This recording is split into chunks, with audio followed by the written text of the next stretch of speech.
establecido en el artículo 4. Y en el artículo 6º transitorio de la reforma constitucional, de la reforma energética, establece, inciso B y entrecomillo, para las asignaciones de extracción de hidrocarburos, Petróleos Mexicanos mantendrá sus derechos en cada uno de los campos que se encuentren en producción a la fecha de entrada en vigor del presente decreto. El decreto entró en vigor el 20 de diciembre de 2013. Durante la ronda cero, a Pemex solo le asignaron 394 campos petroleros de extracción, de un total de 768 campos. Ahí ya le están quitando muchos campos. Adicionalmente, se le asignaron 95 campos en producción, pero en calidad de resguardo temporal. Es decir, despojan a Pemex de campos que al 20 de diciembre de 2013 estaba produciendo para pasarlo a manos privadas. De aquí que se desprenden dos asuntos principales que le pregunto.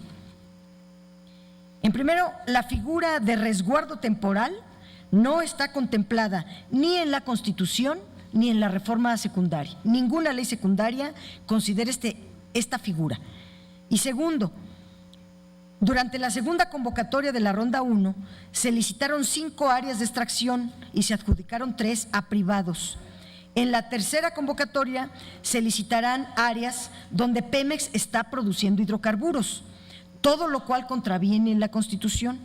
¿No debería la Suprema Corte intervenir para que los actos del gobierno federal sean constitucionales? Desde la Suprema Corte, ¿cómo puede hacerse valer los ordenamientos constitucionales para evitar que no solo sea un cambio de dueño de inmensas pérdidas para el país y efectivamente fluya la inversión privada? Por sus respuestas, muchas gracias. Gracias, senadora. Tiene el uso de la voz el compareciente. Solamente comentando, hemos tomado en esta mesa directiva el acuerdo en comparecencias anteriores para que en caso de que usted no recuerde alguna de las preguntas formuladas por la senadora, en virtud de que fueron varias de ellas, siéntase en la libertad de poderlo consultar con él. Gracias, senador. En cuanto a la primera pregunta, sí. En mi consideración, los efectos de la sentencia fueron correctos o hay la posibilidad de ampliar los efectos de esta sentencia. Derivado de que en el caso concreto la Corte, como es su obligación constitucional, estaba obligada a pronunciarse sobre la posible violación de un derecho humano de origen relativo a 4 casos en particular.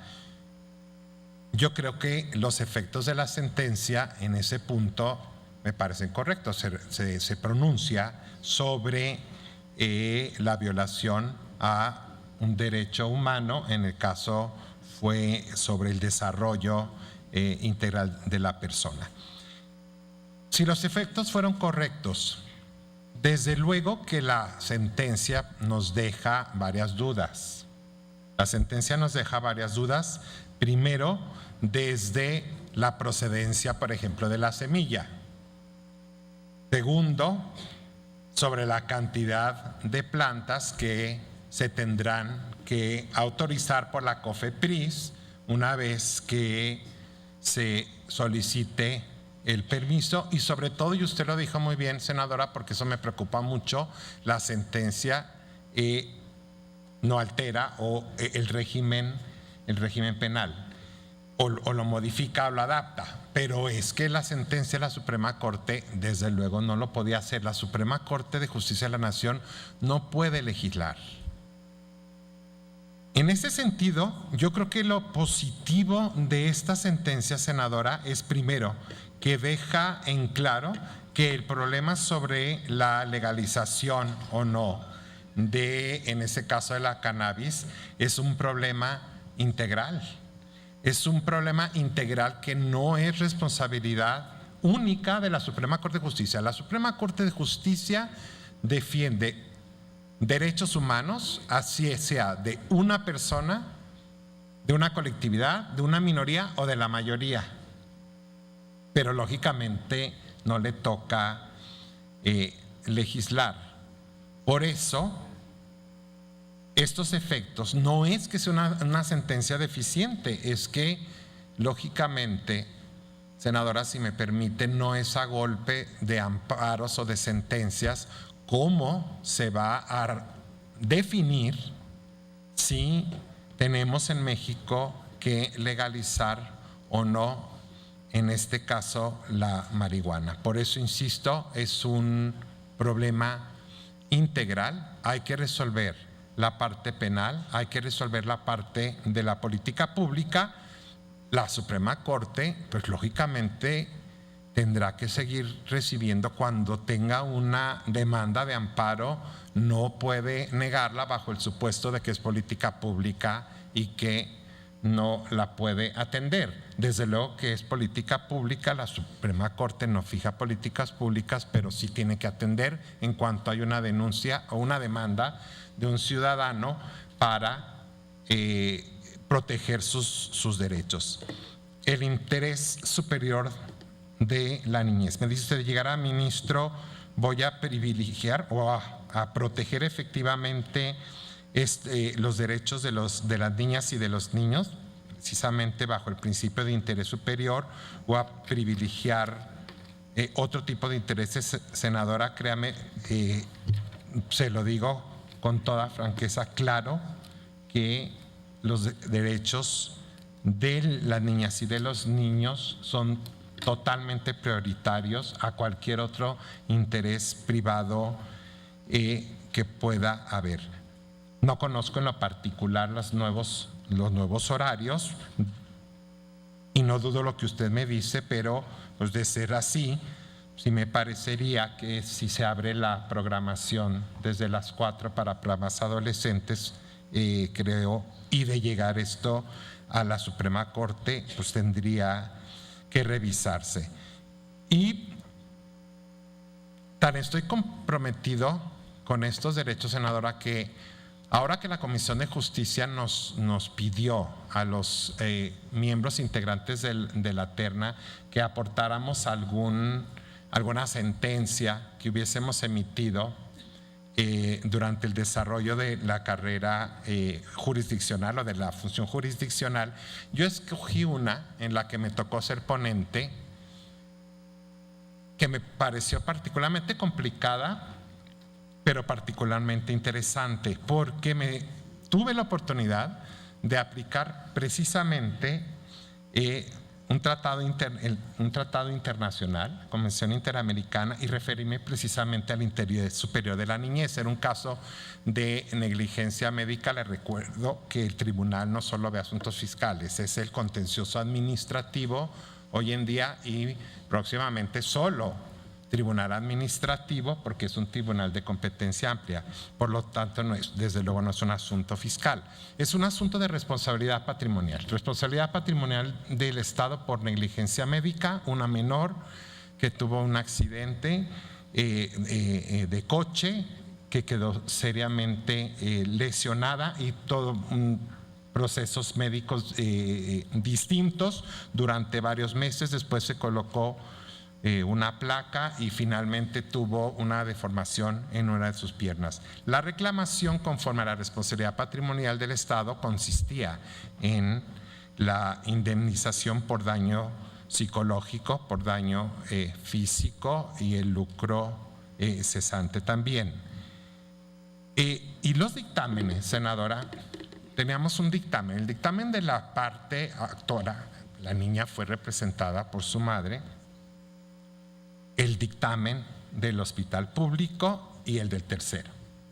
En el dictamen de la parte actora se hace toda una narración, digamos, de la historia clínica y concluye que sí hubo una actitud negligente de parte del médico tratante o del equipo de médicos tratantes. Desde luego, el dictamen del hospital decía exactamente lo contrario. El dictamen del tercero del perito tercero también señalaba, más bien soportaba el dictamen de la autoridad en el sentido de que no habría negligencia médica. En una sentencia normal, o digamos en los procedimientos normales, cuando se trata de cuestiones técnicas en que el juez, como abogado, como jurista, no tiene la expertise, la intuición hubiera sido darle valor al dictamen del perito tercero. Pero en este caso, a mí me pareció que ninguno de estos tres dictámenes podría considerarse válido porque no se contestaban preguntas esenciales. ¿Qué propuse entonces yo al Pleno del Tribunal? Con base en el artículo 41 de la Ley de Procedimiento Contencioso Administrativo, que dice que el juez puede tomar todas las medidas necesarias para mejor proveer, pero sobre todo para dar solidez a la sentencia, basarme en el principio, en el derecho que garantiza el interés superior de la niñez, de repetir todos los dictámenes y en particular el dictamen del perito tercero, haciendo preguntas muy concretas para poder llegar a una solución justa en este caso. Fue uno de los casos, yo lo presenté precisamente, insisto, por el doble interés de que digamos la aplicación del artículo 41, pero sobre todo de la aplicación de un tratado internacional en materia de derechos de la niñez. Siguiente punto, en cuanto al mínimo, el mínimo vital, que como usted bien lo señala, senadora, en esta resolución dejó de abarcar la materia fiscal para abarcar otros conceptos como el salario mínimo. Generalmente el mínimo vital se le liga mucho a la parte de contribuciones, donde el Estado no puede imponer y dejar a un ciudadano sin ese mínimo de subsistencia y por lo tanto no puede imponer ningún gravamen sobre este. Me dice, el Estado debe asumir esta tarea de proteger más allá de la parte fiscal. Senadora, claro que sí. En el caso de los derechos económicos, sociales, culturales y de medio ambiente, los conocidos como DESC, pero además incluiría yo derechos como el de la educación, como el de la vivienda, como el de la salud. Son derechos que actualmente sí tienen ya una connotación jurídica concreta. ¿A qué me refiero? Hace todavía 15 años más o menos, estos derechos, senadora, se consideraban como, incluso yo les llamábamos los derechos programáticos, es decir, están establecidos ahí, parecen más bien como una aspiración, como derechos aspiracionales y no tienen contenido jurídico. Yo recuerdo en el jurídico de la Secretaría de Educación Pública un primer amparo allá por 1992, argumentando una violación al derecho de la educación porque no había una escuela en una localidad alejada y los estudiantes tenían que caminar mucho para llegar a la escuela. Y en ese momento era improcedencia en automático. Es improcedente, es el derecho a la educación aspiracional y era improcedente. Hoy en día, uno de los avances de esta nueva normativa interpretativa señalan que estos derechos, tanto los DECs, económicos, sociales, culturales, de medio ambiente, como derechos como la vivienda o la salud, tienen que tener un contenido jurídico concreto. Y consiste en la obligación del Estado precisamente de asignar recursos y de acreditar cuando existe un amparo que ha realizado absolutamente todos los pasos para cumplir con ese derecho. Es decir, si son judicializables estos derechos en el nuevo contexto por acción, contra actos del Estado, por acción o por omisión. La desindexación del salario mínimo que el Congreso de la Unión ha aprobado, creo que también es un paso para fortalecer el mínimo vital, senadora, porque no pudiera parecer absurdo, pero una de las cuestiones por la que a veces no se incrementaba el salario mínimo es porque servía de base de cálculo de una serie de parámetros aplicables en actividades económicas e incluso multas, todas las multas calculadas sobre salarios mínimos. La desindexación, entiendo, lleva precisamente, por eso se crea un nuevo sistema de medida, precisamente para liberar y que la fijación del salario mínimo vaya por cuerda separada y no ligado a otro tipo de cuestiones. Me señala usted que puede haber o hay antinomias en la reforma energética entre el texto constitucional y la legislación o incluso ya en la aplicación de contratos. Desde luego, senadora, que todo acto legislativo y desde luego de aplicación concreta de la norma que vaya en contra de lo que señala la ley o que señala la Constitución es impugnable, ya sea mediante los juicios ordinarios o el juicio de amparo. En ese sentido, de conocer yo cualquiera de estos casos, no, desde luego que los atendería como se atiende cualquier caso llevado ante los tribunales, porque déjeme explicarle, senadora, una cosa es el establecimiento de la política pública a través de la legislación, finalmente la aprobación por el Congreso, pero luego en la aplicación práctica, o sea, ya en la realidad de la norma, surgen toda una serie de cuestiones que los particulares o los sectores involucrados van descubriendo ya en la aplicación, y eso es lo que finalmente llega a los distintos juzgados y tribunales. Esto no tiene que enturbiar en la mente del juzgador el decir es que como yo participé en esa reforma, voy a defenderla a capa y espada, como si no pudiese tener problemas de inconstitucionalidad o de legalidad. Tenga usted la seguridad que si hay una cuestión que contravenga en esta, pero no solo en esta reforma, senadora, en cualquier otra de las que yo he participado, ya en un planteamiento concreto de aplicación lo haré con toda responsabilidad. Gracias. Senadora.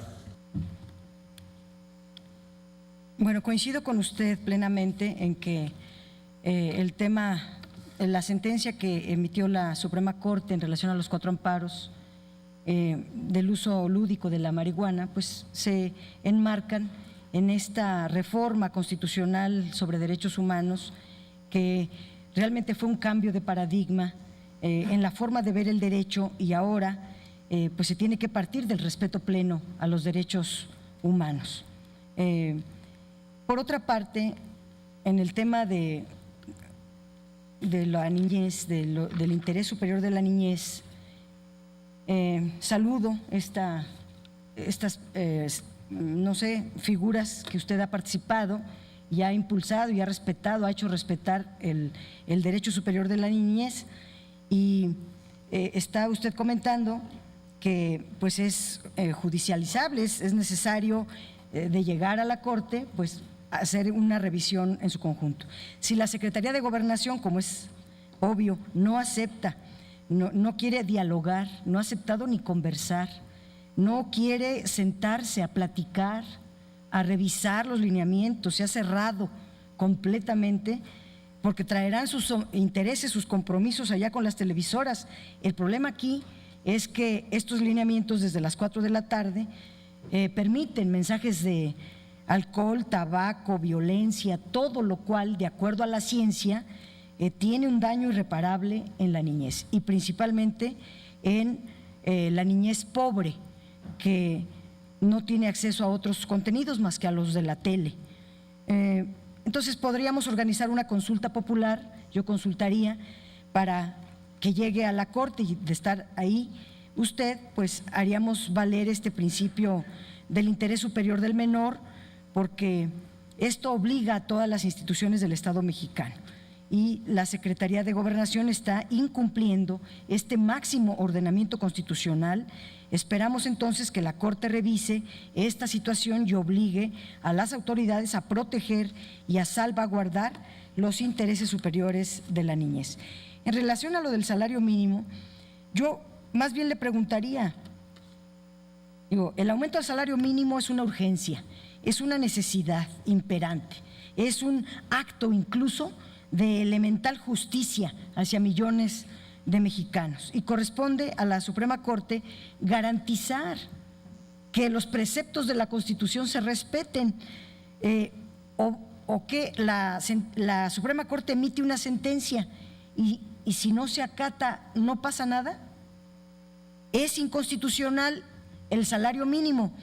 La Suprema Corte va y viene, emite estas resoluciones, por eso dije la fecha, el lugar, de todo lo que está diciendo la Corte en relación a que el salario mínimo no está cumpliendo su mandato constitucional y de todas maneras no pasa nada. La desindexación del salario pues es un paso efectivamente importante, pero era un pretexto. O sea, si se trata de hacerlo constitucional, se debe de hacer.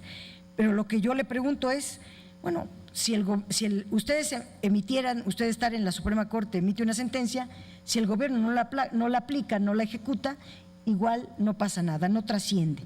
Pues eso es ser, en todo caso, hacerse, cometer el mismo agravio hacia la población.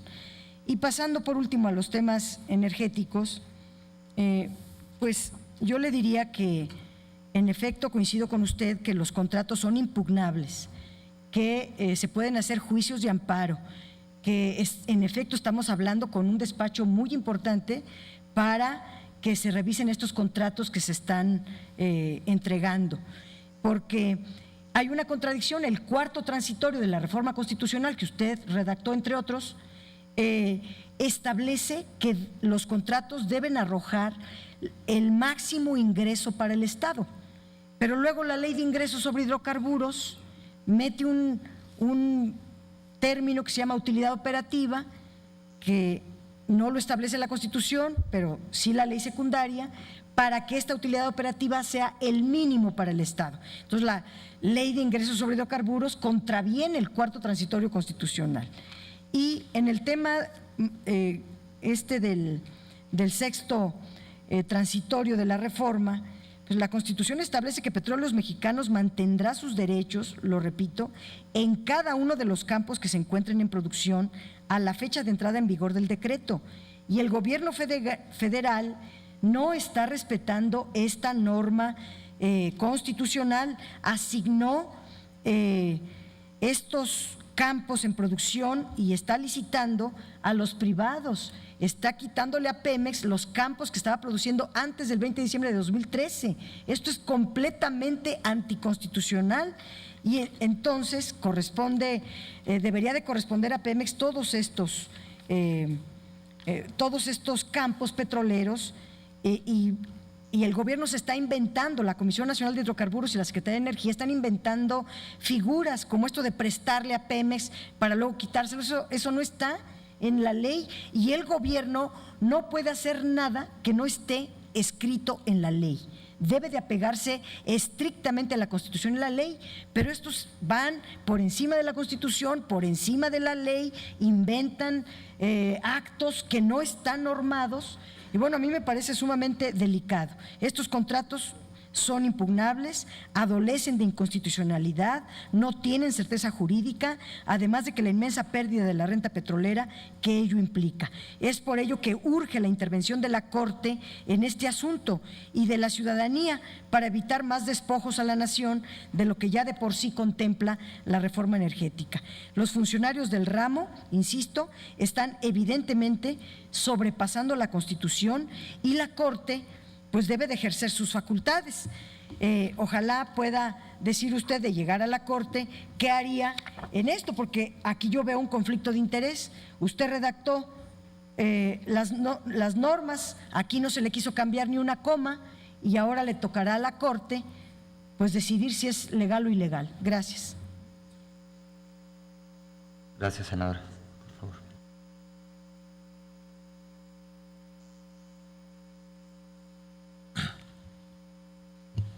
Gracias, senadora. Estaba yo buscando o tratando de releer a toda velocidad el texto constitucional, porque, bueno, primero, senadora, sí, desde luego que participé con un grupo de abogados en la redacción de estos textos, pero yo entiendo, lo tendría que checar, que sí está el precepto que usted señala, pero también está la posibilidad de que se revisara precisamente a través de el fundamento, a través de la ronda cero, de verificar exactamente cuáles eran las asignaciones petroleras con que contaba la empresa en ese momento. ¿Por qué? Porque había toda una serie de asignaciones petroleras sin en realidad estar siendo utilizadas por Petróleos Mexicanos en ese momento. Estoy hablando de lo que los técnicos nos explicaron, y que por lo tanto el orden constitucional y el orden legal tenía que dar la posibilidad a una revisión para que inclusive Pemex llevara mano entre aquellas asignaciones que económicamente le convenía mantener y cuáles otras pudiesen pasar a un régimen de convocatoria o de licitación. Si esto no es así, senadora, y si existe, insisto, yo no puedo dudar de lo que usted me señala, pero si existiera una contradicción de la ley hacia la Constitución o del reglamento hacia la ley, pues desde luego que sería una inconstitucionalidad que se tendría que decretar como tal. E insisto, entiendo que el régimen transitorio sí prevé precisamente la revisión de las asignaciones que tenía Pemex en ese momento. Muchas gracias. Tiene el uso de la voz el senador Enrique Burgos.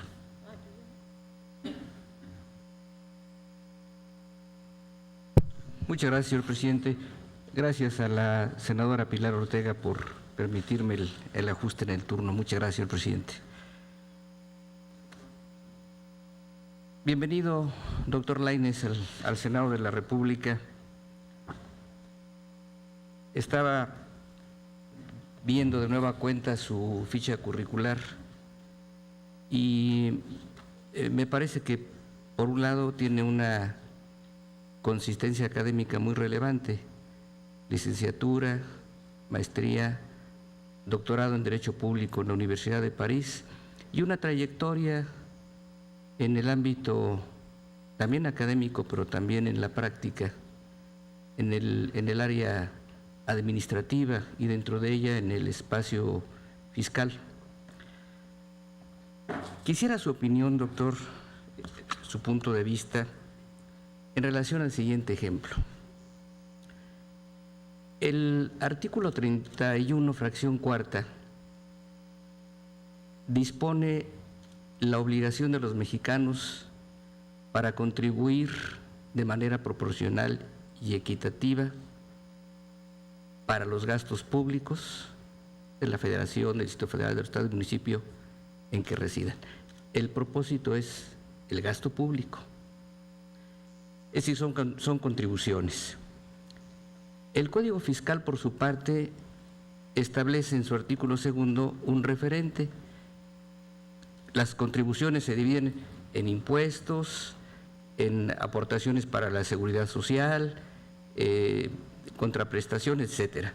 Pero deteniéndonos un poco en el impuesto, no solamente la definición del Código Fiscal, sino digamos la doctrina.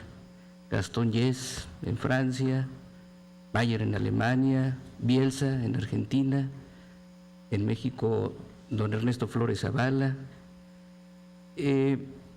Dicen concretamente el impuesto es una prestación, no es una contraprestación.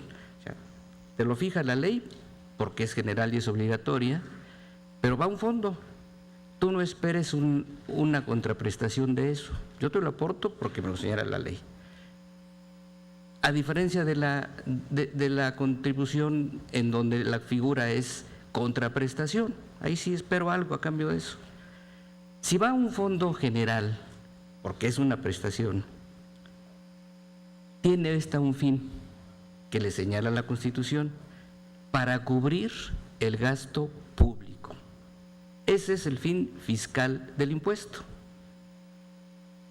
Hace unos días aquí en el Senado se tocó el tema cuando se revisaba la ley de ingresos en materia del impuesto al refresco, particularmente a bebidas azucaradas, 1 peso por litro, y se planteó, no se resolvió así, pero se planteó, dice, bueno, a lo mejor un 50% a los componentes o a las bebidas que incorporen menos de 5 miligramos de azúcares, porque esto estimula al productor.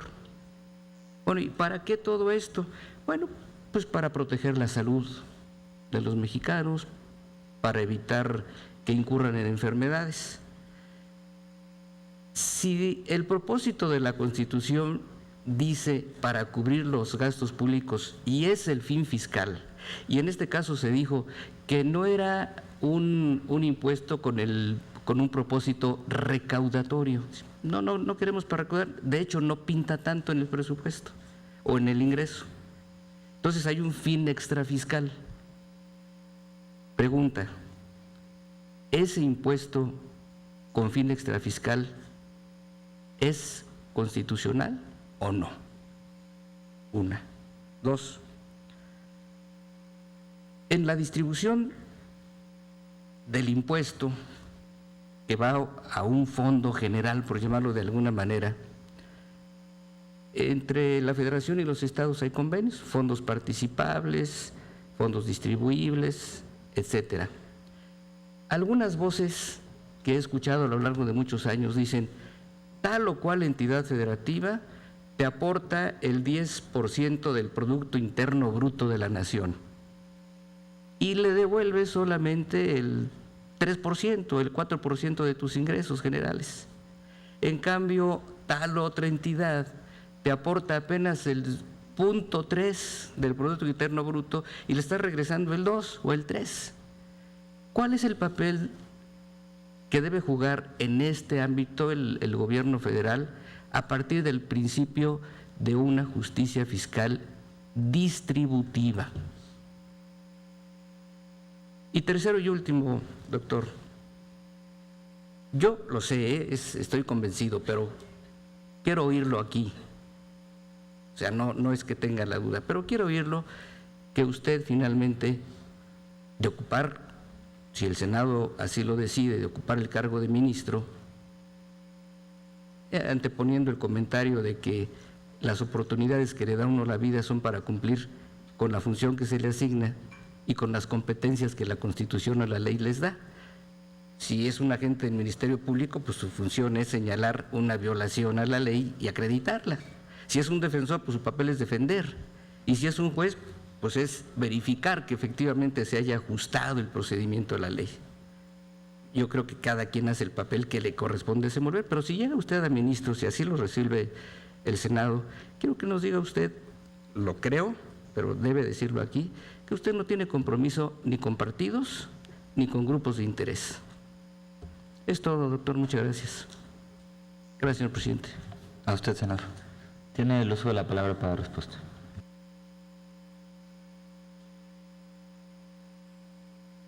Muchas gracias, senador Burgos. Sí es constitucional que un impuesto tenga fines extrafiscales. En mi opinión, sí es constitucional que un impuesto tenga fines extrafiscales y no exclusivamente el fin recaudatorio. Es decir, el fin extrafiscal es política fiscal realizada para provocar también un comportamiento, ¿sí? Por lo tanto, puede establecer el legislador, siempre y cuando esté en ley, puede establecer el legislador un impuesto, por ejemplo, como se ha hecho a la comida que no es saludable, precisamente para prevenir, sobre todo que los niños o las niñas, o bueno, en fin, cualquier ciudadano reduzca el consumo de calorías o reduzca el consumo de calorías que tiene en su dieta cotidiana. Y hay muchos otros ejemplos de fines extrafiscales. En mi opinión, el tema está superado si es parte de una política fiscal, siempre y cuando cumpla con el principio de legalidad. Los fines extrafiscales es un objetivo también de la tributación de un país. Me habla usted después sobre las distribuciones de los fondos generales en la Ley de Coordinación Fiscal. Desde luego, senador, soy abogado, no podría yo contestarle si aquí la distribución ahorita está en la Ley de Coordinación Fiscal, si esta es económicamente correcta y en su caso distributiva. Para ello tendría que plantearse un problema de litigio que puede ser a través de una controversia constitucional si un Estado, por ejemplo, considera que hay una violación al principio de proporcionalidad en cuanto a la manera, o de justicia distributiva en cuanto a las aportaciones que realiza y lo que el fondo termina devolviendo a cada entidad federativa. Finalmente, por eso o para eso se creó la controversia constitucional en otros aspectos. Y el tercer punto, senador Burgo, el compromiso, que no tengo ningún compromiso con parte. Ya lo he señalado aquí, senador, pero desde luego que lo ratifico frente a esta soberanía. Yo creo que en los últimos años en el país, en México, porque no soy el único, senador, además, sería soberbio de mi parte que soy el único, pero sí se ha establecido o se ha creado dentro de la administración pública un grupo o una parte de la misma que es considerada técnica y que no tiene compromisos políticos, que es apolítica, que es transeccional y que debe de quedarse. En Francia hay un principio que dice, o no un principio, pero cuando estudiamos allá administración pública, nos señalan, el gobierno se va, la administración se queda. Creo que en México cada vez esto va siendo una realidad, porque creo que en los últimos años, y lo digo con toda sinceridad, los distintos gobiernos cada vez van o deciden ir aprovechando el talento creado. Recuerda, usted hace muchos años era una costumbre, y siguiendo el sistema norteamericano, del sistema de despojos, le llama la doctrina, donde entraba una administración o llegaba un gobierno y barría. Y era una costumbre y además se consideraba que era normal. Yo estoy seguro, senador, que usted también lo ha vivido. O sea, cada vez eso va cambiando en México y va permitiendo crear una plataforma de funcionarios permanentes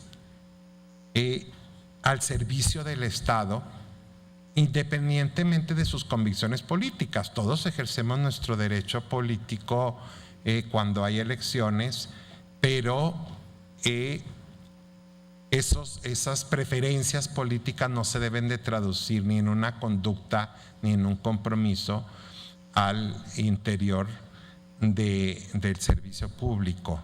Por eso yo tengo porque lo he vivido y porque me da gusto cuando hay transiciones, no solo de un partido a otro, de un gobierno a otro, sino incluso del titular de una unidad a otra, que se vaya eliminando en México gradualmente esta idea ancrada de que tiene que cambiar inclusive todo el personal. Yo en su momento, y me tocó con mucho orgullo participar en la primera ley del servicio público de carrera en este país. Yo lamento mucho que en la aplicación concreta, y debo decirlo, a mí me parece una deficiente reglamentación, porque luego he oído críticas a esa ley. Yo participé en ella y yo considero que la ley per se, senador, no está tan mal. Creo que la manera en que se aplicó, que se reglamentó, pues llevó a no consolidar un servicio público de carrera que en mi punto de vista faltaba en el país, y yo espero que muy pronto pues este servicio de carrera pueda funcionar al máximo, porque sí, insisto, sí se requiere crear y mantener un cuerpo permanente de servidores públicos que ejerzan sus derechos políticos, pero que no forzosamente tengan que pertenecer o manifestar o comprometer con una ideología, con la ideología del gobierno en turno. Muchas gracias. Sí, senador, por favor. Gracias, doctor, muy amable. Para otra ronda, señor presidente, lo dejo pendiente y solamente lo anuncio, y si hay posibilidades lo trataremos en otra ronda. En su exposición, doctor, en el documento, en la página 4, diagonal 8, en el número 3, habla usted, y me parece muy interesante, sobre las transformaciones relativas al sistema federal. Y aborda usted el método o el sistema de las facultades explícitas, de las facultades implícitas, de las facultades coincidentes, de las facultades concurrentes, el sistema distributivo de competencias. Y literalmente, y lo digo por lo interesante, en otra ocasión, si es que se da tiempo, se lo voy a leer y ahí lo dejo. Es cierto que desde la Constitución de 1917 el texto constitucional permitió la adopción de excepciones importantes relativas al régimen de distribución de competencias entre el gobierno federal y los estados miembros de la Federación, señaladamente al permitir al Poder Legislativo como poder constituido, Congreso de la Unión, llevar a cabo el reparto competencial entre la Federación, los estados y los municipios. Surgieron así las denominadas leyes marco o leyes generales, distributivas de facultades concurrentes. Y esto me llama la atención, dice, esto es quizá uno de los signos distintivos respecto del federalismo norteamericano. Esto va a ser interesante, doctor, simplemente lo dejo enunciado, porque justamente en la perspectiva, soy muy recurrente en el tema del centenario de la Constitución, vale la pena precisar el valor del federalismo mexicano, que no es una copia literal. Cierto que hay un modelo norteamericano, pero no es copia del modelo norteamericano, tiene sus propios ingredientes, y este me parece que es uno de ellos. Valdría la pena una exposición un poquito más puntual, pero por ahora muchas gracias, señor presidente. Gracias, senador. ¿Desea usted hacer algún comentario? Por favor. Gracias, senador. Sí, efectivamente, y aparece o pareciera ser una crítica. Yo también siempre me he considerado un federalista. Y como usted bien lo señala, senador, es un punto interesantísimo. Yo sé que no tenemos por qué seguir el modelo norteamericano al pie de la letra, a pesar de que fue, digamos, el origen del sistema federal, al menos en el continente americano.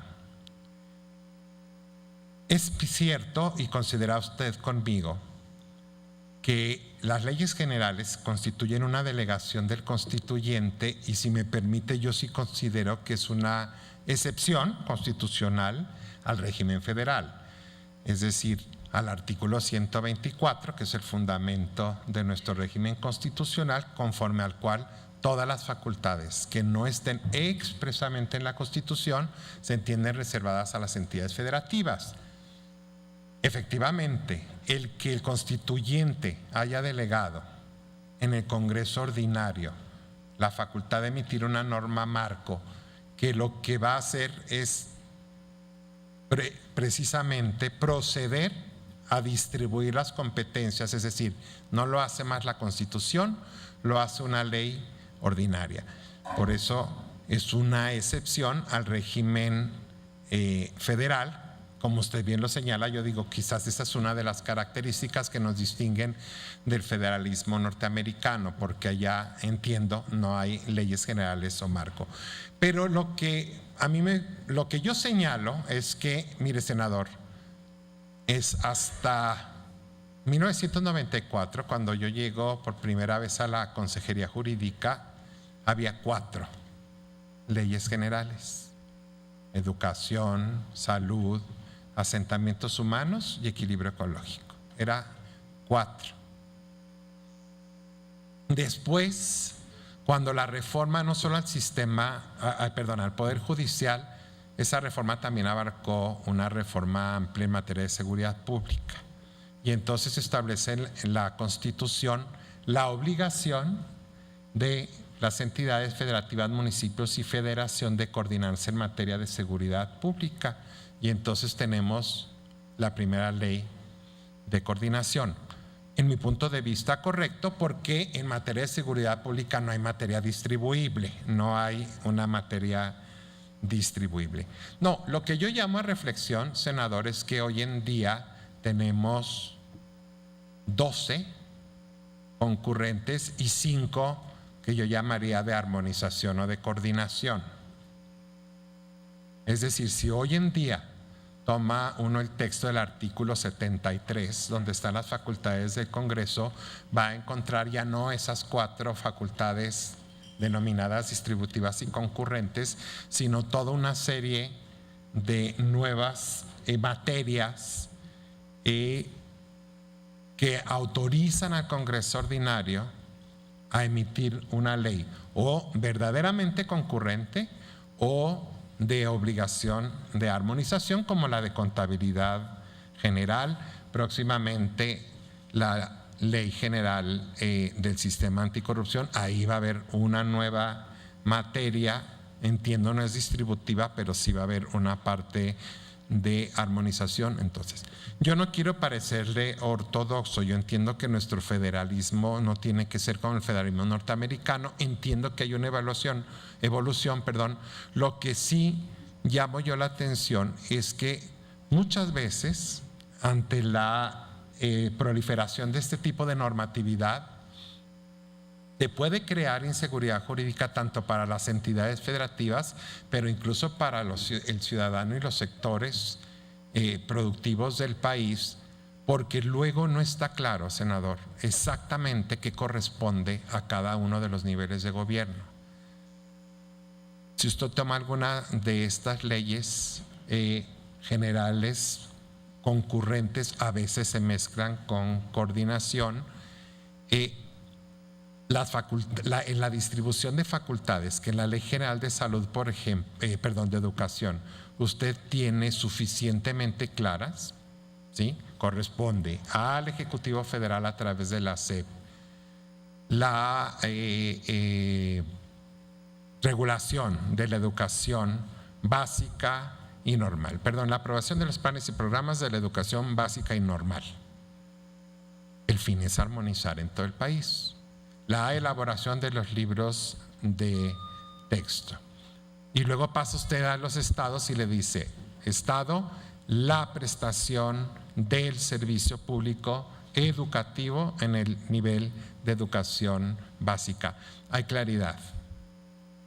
Después nos va a decir, este es concurrente, la educación media es totalmente concurrente entre los 3 niveles de gobierno o la educación superior. En fin, hay claridad. En otras leyes, sin embargo, no existe esta claridad, quizá porque no hay mucha materia distribuible, pero se le llaman concurrentes o de coordinación. Mi preocupación, yo insisto, yo no quiero ser ortodoxo, creo que sí, pues ya tenemos 12 y 5 de armonización, creo que ya sí es un matiz bastante acentuado del sistema federal, pero mi preocupación no va en el punto de vista doctrinario o académico. Si es un punto que se discute en la academia, el federalismo actual mexicano, sí nos va a llevar algún día a tener leyes generales como de manera mayoritaria, ¿sí?, con una total diferente interpretación del 124 constitucional o no, pero eso es académico. A mí lo que me preocupa es la certidumbre jurídica para los ciudadanos, sobre todo en aquellas leyes que puedan tener algún acto de autoridad, como alguna autorización, permiso y licencia. Si no está claro para el ciudadano, si le toca, porque en algunos casos, senador, cuando usted ve, corresponde al Ejecutivo a través de la Secretaría tal, lo relacionado con la materia de turismo. Esa no es una distribución competencial. Imagínese usted que entonces un hotel o algún servicio turístico que tenga que ser o que esté o que reciba actos de autoridad como la supervisión o la revocación de un permiso, si no le queda claro cuál es la autoridad competente, resulta para él sumamente complicado impugnar o defenderse ante los actos de autoridad. Esa, senador, era la reflexión en ese sentido, como usted señala, me parece apasionante y muy actual. Gracias. Muchas gracias. Tiene el uso de la voz la senadora Pilar Ortega. Gracias, presidente. Don Javier Lainez Potisek, bienvenido al Senado de la República. Pues yo quisiera cambiar el tema administrativo por el tema penal. Conozco su trayectoria y recuerdo que usted estuvo como parte de la Consejería Jurídica en la reforma 2007-2008 en materia de seguridad y justicia, que trajo como consecuencia la reforma a en materia de sistema penal acusatorio.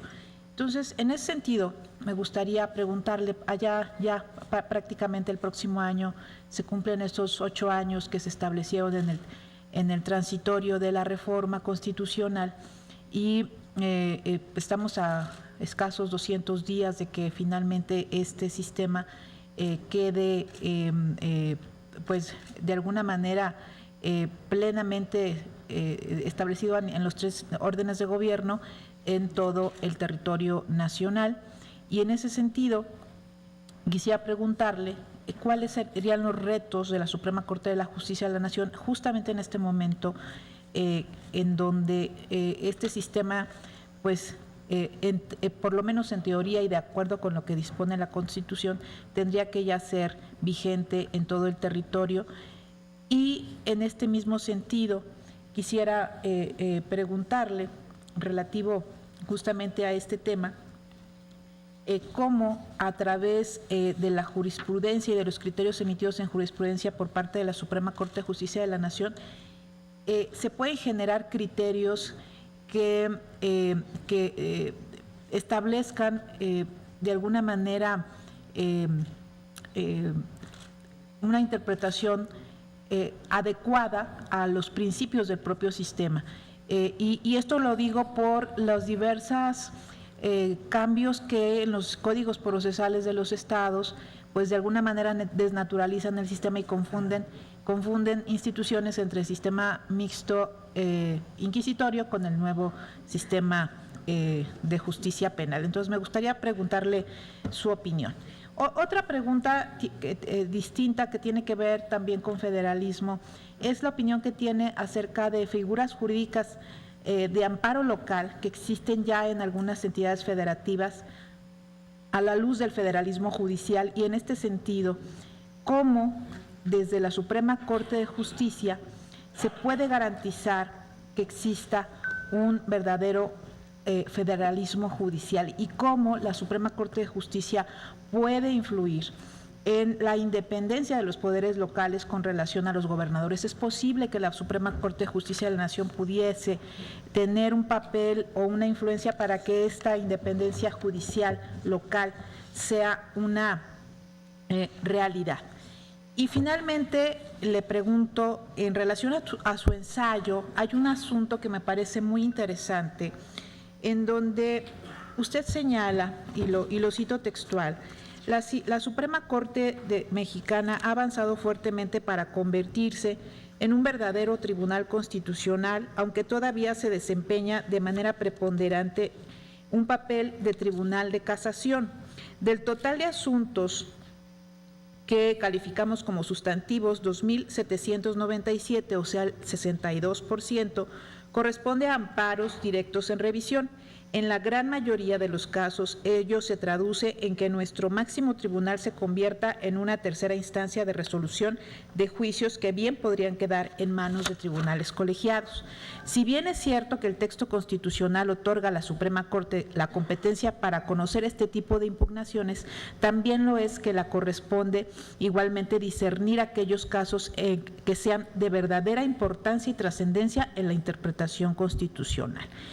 Hasta ahora, el criterio que prevalece es, a mi juicio, demasiado amplio y, en consecuencia, el reto sería construir de manera estructurada criterios y orientaciones para poder delegar en los tribunales colegiados o en los plenos de circuito aquellos asuntos que no reúnan las características esenciales para ser resueltos por la Suprema Corte. Esto me parece muy interesante y me gustaría que nos ampliara esta propuesta que esboza en este ensayo sobre la forma de procesar las resoluciones al interior de la Corte en relación con los tribunales colegiados, en relación con la carga de trabajo que actualmente tiene la misma. Muchas gracias.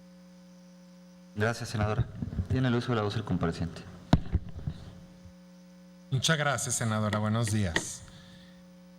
Efectivamente, con la entrada en vigor del sistema penal acusatorio, yo sí creo que la Suprema Corte no es que pueda, es que debe de jugar un rol fundamental. Y usted tocó uno primero de los puntos fundamentales en mi punto de vista, los principios de oralidad, inmediatez, contradicción, concentración, publicidad, senadora, se van a convertir, además de su contenido, digamos, académico que nos dice qué es cada uno de estos principios, pero ese va a ser el fundamento sobre el cual van a versar, a partir de su entrada en vigor, las nuevas demandas de amparo. O sea, es un cambio fundamental. Porque imagine usted que precisamente en esos juicios de amparo lo que se va a alegar, por ejemplo, es la violación a la inmediatez en el proceso, por ejemplo, o al principio de contradicción. Definitivamente, más allá del contenido o de la definición académica que tienen estos preceptos, sí va a tocar a los tribunales federales, y yo sí creo que van a llegar muchos a la Suprema Corte de Justicia, la cual va a tener que ir sentando criterios y sentando jurisprudencia para ver exactamente cómo se entienden ya en el marco concreto de aplicación y cuándo se consideran una violación a cualquiera de estos preceptos. Un segundo elemento que a mí me preocupa es este elemento introducido por el Código, que así tenía que ser porque es parte del sistema acusatorio, de la duda razonable. La duda razonable, aún en los países con una muy amplia tradición en el sistema penal acusatorio, han tardado mucho tiempo, tanto la doctrina como la jurisprudencia, para darnos una definición o para dar elementos de cómo considerar una duda razonable. Pero la importancia radica en que este elemento va a ser el elemento definitorio para que proceda o no proceda una sentencia condenatoria. Entonces ahí habrá un reto enorme en la definición de este concepto. Otro ejemplo serían los tipos penales, senadora, porque si bien tenemos ya el Código Nacional de Procedimientos Penales, los tipos, Código Nacional de Procedimientos, sí, de Código Nacional de Procedimientos Penales, los tipos penales que se establecen ya en la legislación sustantiva no han sido modificados. Tampoco propongo, sería una tarea titánica hacerlo de la noche a la mañana. Pero los tipos penales actuales, como están descritos, están hechos para el sistema penal inquisitorio, con una descripción más que detallada de cada tipo penal. ¿Por qué? ¿Y por qué están hechos así? Porque están hechos para equilibrar precisamente un sistema inquisitorio, donde el Ministerio Público tiene una posición de privilegio frente al acusado. Una manera de equilibrar es precisamente tipos penales extremadamente detallados y cerrados.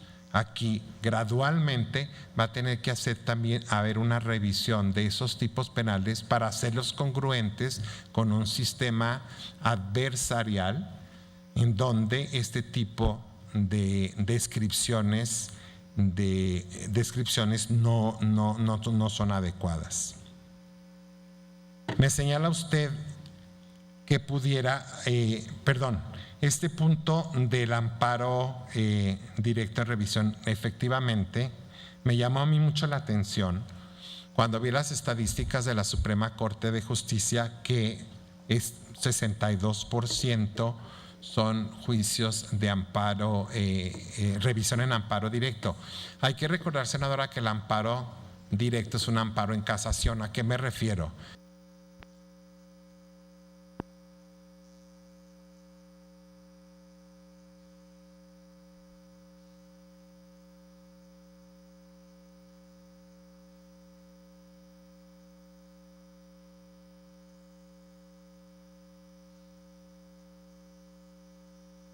Pero veo que es una de las principales cifras que tiene la Suprema Corte de Justicia de la Nación, y creo que tiene la posibilidad, mediante los acuerdos que emita, el de desprender y delegar en los colegiados este tipo de amparos. Y déjeme decirle por qué yo hice esta reflexión, porque también en los documentos que yo entregué, senadora, no es crítica, pero sí a mí me gustaría ver una corte que trabaje de una manera distinta. ¿En qué sentido?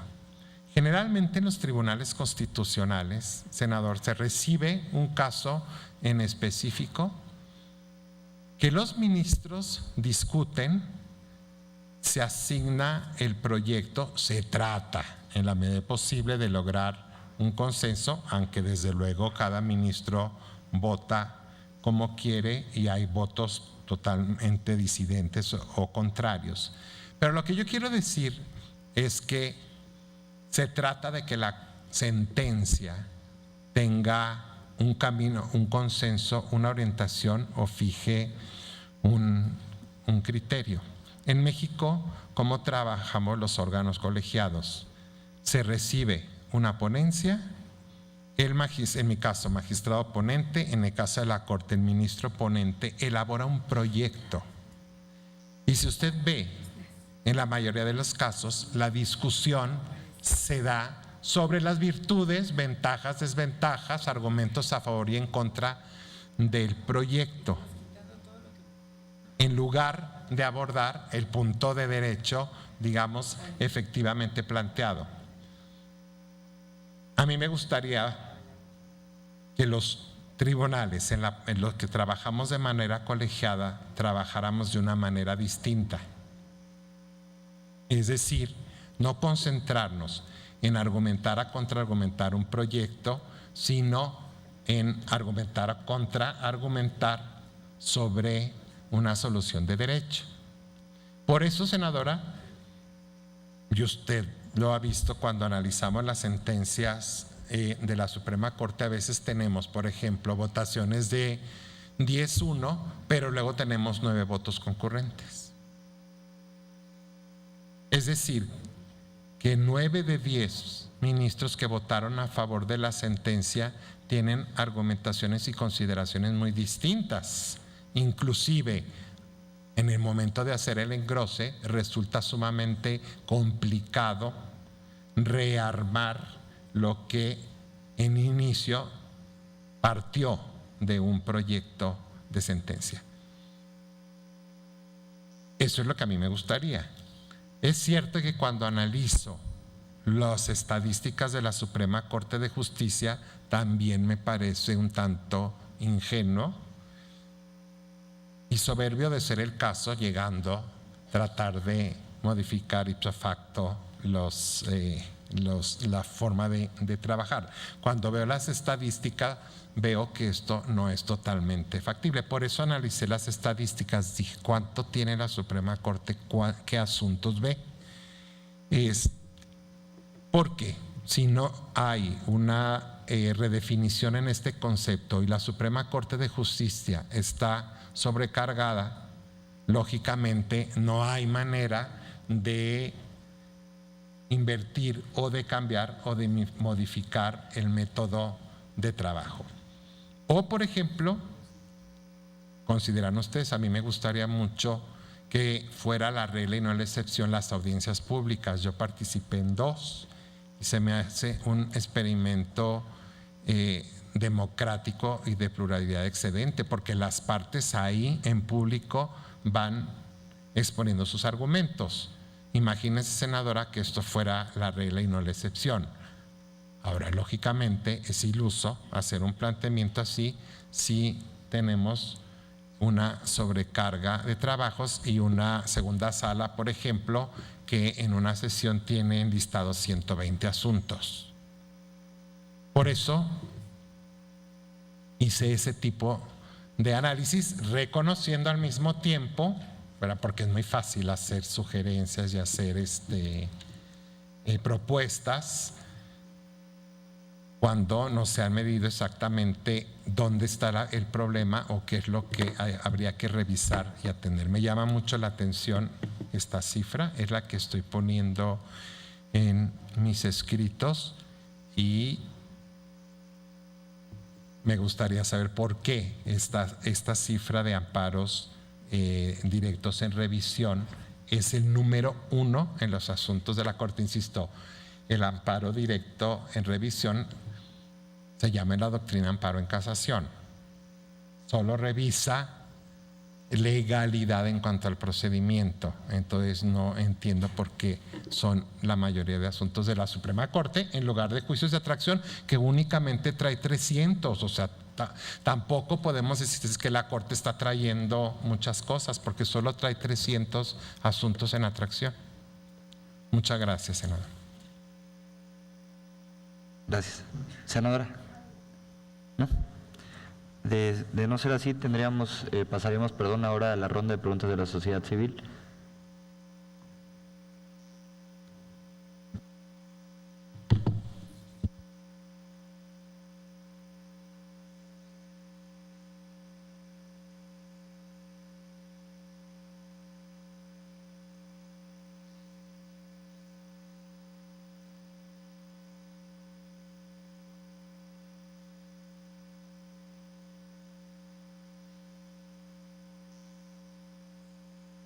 La pregunta es del Colegio de Derechos Humanos y Gestión de Paz de la Universidad del Claustro de Sor Juana. Una persona que está en la posición de ser propuesto para ser ministro de la Suprema Corte de Justicia de la Nación es porque tiene una trayectoria jurisdiccional, académica y profesional relevante en la que ha entrado en contacto con diferentes actores políticos, económicos y sociales relevantes.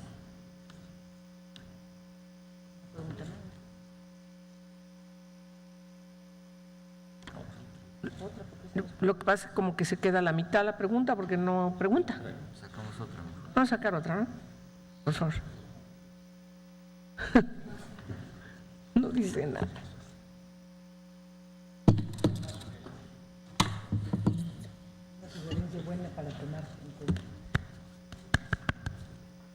Ay.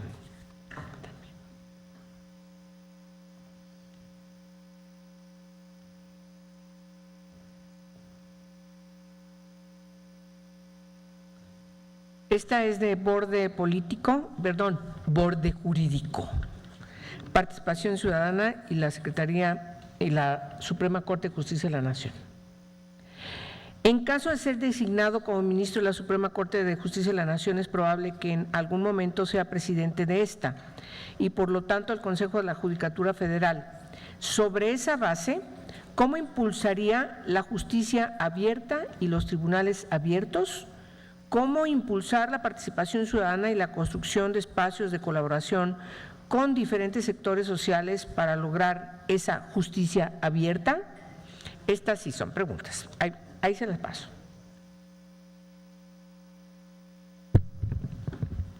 Tiene el uso de la voz el compareciente.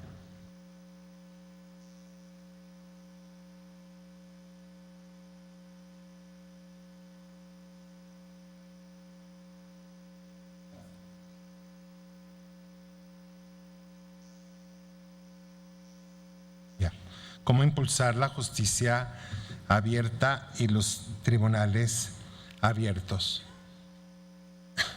Yo creo que, al menos a nivel federal, yo contestaría que se han dado grandes pasos en este sentido. Quiero recordarles que México es, si no el único, sí, uno de los únicos países del mundo en donde las resoluciones o las sentencias se toman en sesión pública abierta. El canal judicial también ha sido en realidad un marco de acercamiento con la sociedad, porque abre al Poder Judicial y abre a la Suprema Corte de Justicia.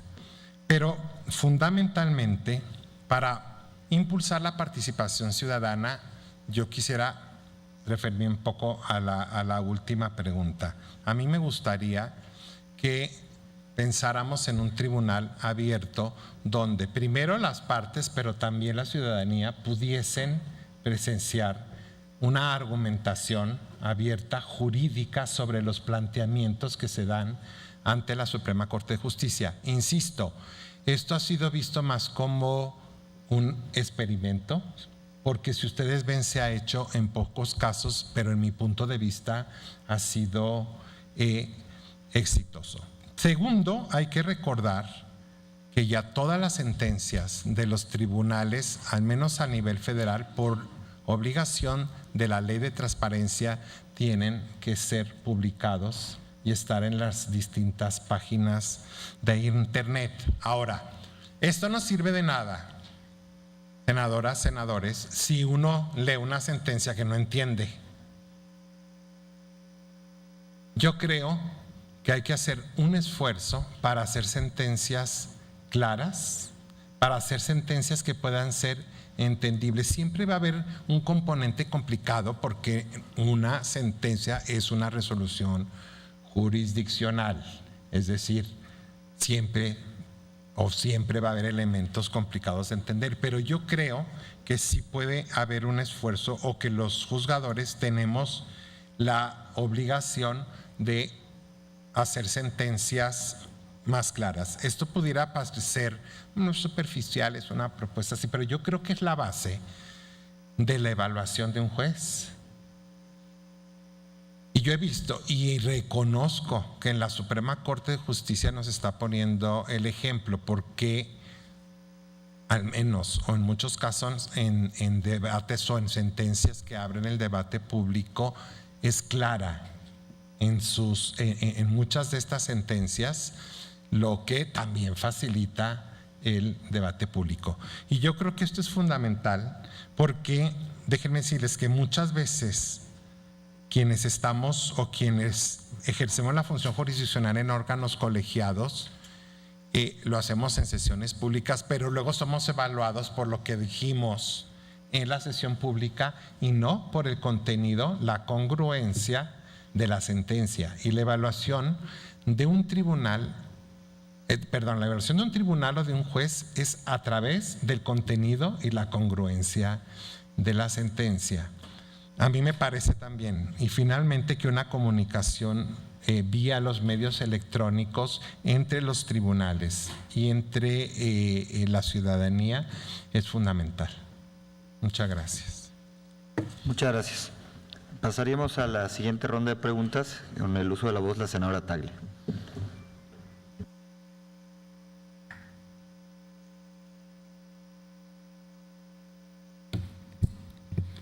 Bueno, primero me gustaría comentar, porque salió el tema hace un momento y usted decía que no sabemos de dónde había salido la información con respecto al tema del caso Radilla. Y buscando la información, está precisamente en la página de la Corte Penal Internacional, en el estado de calificaciones, donde se advierten varias, es como si fuera un currículum, y se advierte en un punto que él directamente participó en el litigio durante Radilla Pacheco, el caso de México, contra la Corte Interamericana de Derechos Humanos. Está actualmente en la página. Entonces me gustaría saber por qué, si en la página está, a qué se debe y si efectivamente no tuvo que ver directamente con participar en el litigio de ese caso. Y bueno, otra duda que se ha estado poniendo mucho en esta comparecencia y que usted ha respondido que no puede… no defendería a capa y espada las propias reformas que usted propuso, que tendría que ser imparcial en esa naturaleza.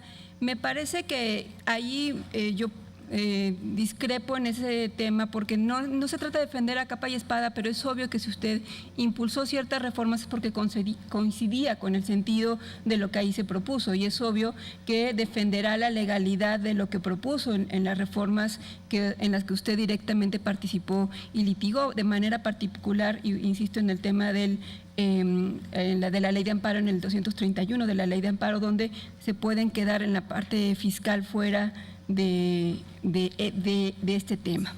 Y bueno, quiero preguntarle también con respecto a las reformas que ha impulsado. Usted menciona que dentro de sus principales contribuciones profesionales, su participación en incontables reformas a nuestra Carta Magna, y menciona la reforma judicial de 1994, en donde alguno de sus elementos más importantes fue la creación del Consejo de la Judicatura Federal, que permite la profesionalización de los jueces y magistrados, mejorando su capacidad y desempeño, y liberó a la Suprema Corte de labores administrativas para dedicarse completamente a su función jurisdiccional. Y este tema captó mi atención personal, pues algunos juzgadores están convencidos que el mecanismo de autovigilancia a través del Consejo de la Judicatura es idóneo y funcional, y que cualquier escrutinio externo vulnera su autonomía. Sin embargo, algunos estudios consideran que en los hechos existe una subordinación del Consejo al Pleno de la Suprema Corte por tres argumentos fundamentales. El primero es el hecho mismo de que el presidente de la Suprema Corte lo es también del Consejo. El segundo es la facultad del Pleno de la Suprema Corte para revisar y revocar los acuerdos generales que el Consejo expida para el adecuado ejercicio de la función jurisdiccional. Y finalmente, la facultad de la propia Corte para revisar que las decisiones del Consejo respecto a la designación, adscripción, ratificación y remoción de magistrados y jueces hayan sido adoptadas en apego a la Ley Orgánica del Poder Judicial de la Federación. Yo no cuestiono la labor institucional del Consejo, pero sí cuestiono que una institución se autovigile y se autosancione. Por eso, porque esa vigilancia pierde credibilidad, y hoy la ciudadanía necesita recuperar la credibilidad en las instituciones y poderes del Estado. En este caso de subordinación de la Secretaría, es el mismo caso de subordinación de la Secretaría de la Función Pública a los intereses del Poder Ejecutivo. Por lo tanto, le pregunto a usted, ¿considera que la facultad de revisión de la Suprema Corte sobre las decisiones del Consejo de la Judicatura ha generado en los hechos la subordinación del Consejo al máximo tribunal? En su opinión, ¿el mecanismo de autovigilancia a través del Consejo de la Judicatura es funcional, idóneo y sobre todo imparcial? ¿Considera innecesario un mecanismo de escrutinio público de la sociedad civil y del Congreso de la Unión en el marco del equilibrio de poderes? ¿Usted estaría de acuerdo en ampliar la transparencia y rendición de cuentas del Poder Judicial para combatir la corrupción, el tráfico de influencias y la ineficacia en la impartición de justicia? Y le pediría que en este sentido pudiera explicar puntualmente sus propuestas. Y luego en los propios documentos donde enumera los 3 temas de atención urgente en los que la Corte debe ejercer su facultad de atracción, me llamó también mucho la atención el segundo tema de reparación por violaciones a derechos humanos. En este plantea usted más bien muchas preguntas que yo mismo le haría, porque son preguntas que todos tenemos, o sea, ¿cómo reparar precisamente violación de daños? Y de hecho voy a leerle las preguntas que usted mismo se hace y que las deja abiertas y que considera que la Corte debe de responder. Dice, ¿debe existir una reparación adicional a la concedida por virtud de la sentencia de amparo? Toda violación a derechos humanos reconocida en sentencias de amparo conlleva a una reparación integral, incluida la reparación económica o monetaria. ¿Cuál es la vía para solicitarla? ¿La incidental o en el juicio de garantías u otra como la de la responsabilidad patrimonial del Estado? Y siguen varias preguntas que usted mismo pone dentro de este ensayo. Por sus respuestas, muchas gracias. Gracias, senadora. Tiene el uso de la voz el compareciente. Gracias, senadora Tagle. En el inicio, senadora, la creación del Consejo de la Judicatura Federal tuvo como objetivo fundamental liberar a la Suprema Corte de Justicia de absolutamente toda función que no fuera esencialmente jurisdiccional. ¿Por qué? Porque la reforma buscaba precisamente consolidar a la Corte como un tribunal constitucional. Además, se pensó que la influencia del máximo tribunal en la designación de jueces y magistrados no era correcta y que por lo tanto también había que garantizar un órgano que de manera imparcial llevara a cabo las designaciones de jueces y magistrados. En el inicio, senadora, las características, excepto la presidencia del Consejo, las características que usted apunta, revocar los acuerdos e incluso en caso de de una impugnación de algún juez y magistrados, termina revisándolos la Suprema Corte de Justicia, no estaban, yo le diría, ni siquiera fueron aprobados así en el texto 94. Posteriormente hubo una reforma en 96. Yo diferí, a mí no me gustó en específico estas 2 adiciones, porque si usted recuerda, el texto original decía: los acuerdos del Consejo de la Judicatura serán inatacables. Después hubo un retoque en 96 a la reforma. Yo le manifiesto, a mí no me gustó esa modificación que permitía a la Corte revocar ciertos acuerdos y posteriormente, perdón, eso no fue una modificación, vía jurisprudencia la Suprema Corte de Justicia decidió que sí eran impugnables las decisiones sobre revocación del mandato de jueces y magistrados. Ahora,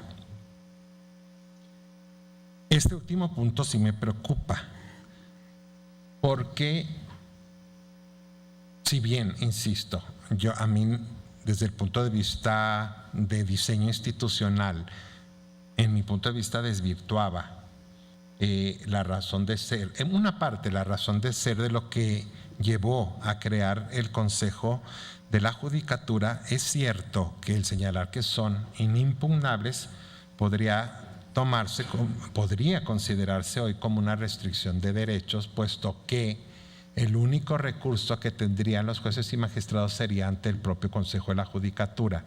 Por eso entiendo la razón de ser de que para revocación o cambios de adscripción la Suprema Corte revise. No estoy diciendo que sea el ideal, pero creo entender que de otra manera un juez que es cambiado injustificadamente de adscripción o es removido de su cargo por el Consejo de la Judicatura, no tendría ninguna medio de defensa. Por eso expliqué esta parte.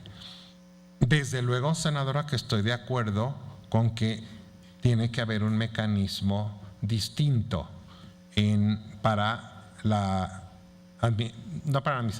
vigilancia y disciplina al interior del Poder Judicial de la Federación.